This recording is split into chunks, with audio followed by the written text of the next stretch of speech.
Okay, so we're going to be going through questions on our practice test, the solutions for your practice test. Okay, so for question 1, we want to find the following gradients, y-intercepts, and x-intercepts of our lines. So for the first one, and let's just make sure that my things aren't too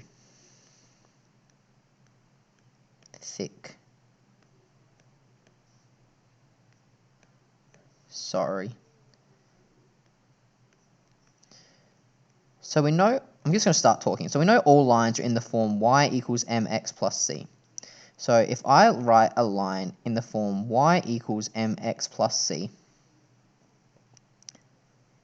then I can figure out all the rest of it. So if y equals mx plus c, m is the gradient and c is the y-intercept. So in this line here, well, I can say that m is equal to 4 and c equals 7. The one that's tricking us up and the one that we need to try and figure out is the x-intercept. Now we need to be aware the x-intercept occurs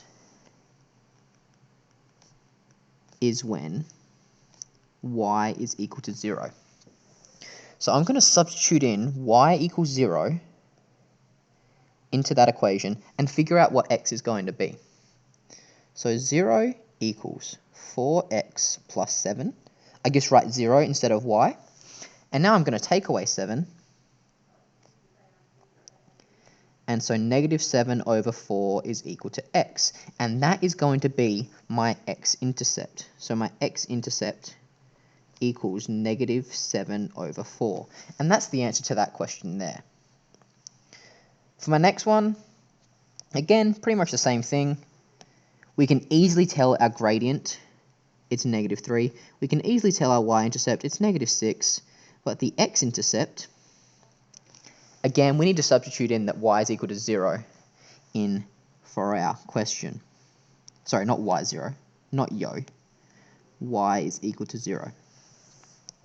So then 0 is equal to 4x plus 7. So if 0 equals 4x plus 7, then sorry, not 4x plus 7, that's the first equation. Negative 3x takes 6. Add 6, so 6 equals negative 3x. Then dividing both sides by negative 3, so negative 2 is equal to x. So my x-intercept for this one is just negative 2.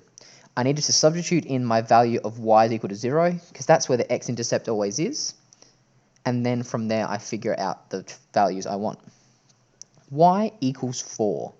Y equals 4 gives me a horizontal line, and that is a horizontal line at 4. So the y-intercept is just going to be 4. The gradient of a horizontal line is 0, and the x-intercept doesn't exist. It doesn't exist. If I was to bring up a sort of graphing calculator, okay, sorry, I'm just going to draw it roughly. If I was to draw a Cartesian plane, the line y equals 4 is going to be somewhere there, where this point here is 0, 4. Okay? It's never going to intersect the x-axis. It just stays up top like that, always intersecting the axis at 4 as well. For my last one, again, we can tell all the simple elements. The gradient is what's in front of the x, so it's here at 1 over 3. C is equal to 5. My y-intercept is equal to 5.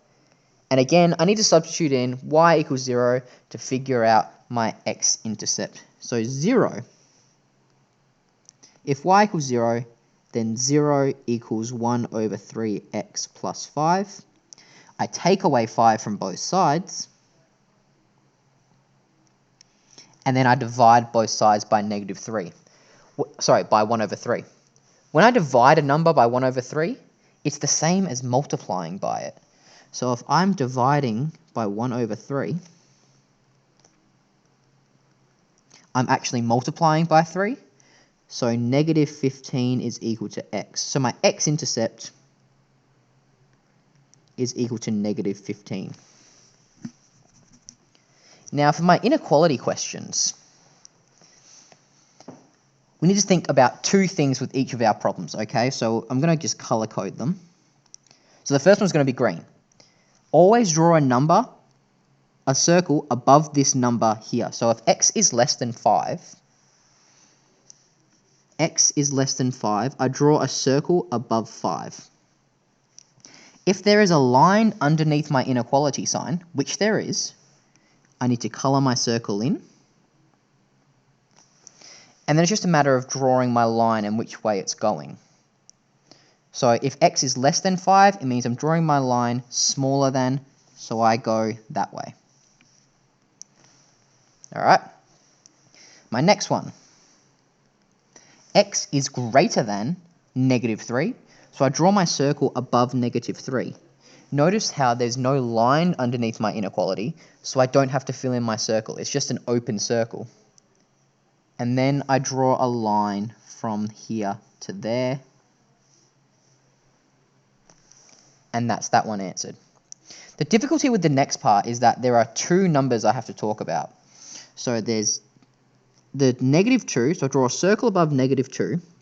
I draw a circle above 7. Now, do I have to shade in one of these? Yes, I do. There's a line underneath the one with the 7, so I need to shade that one in.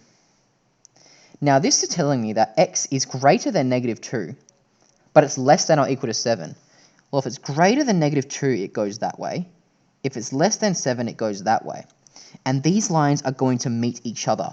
So I can get rid of these two lines and just make one big line connecting my two circles. Whoops.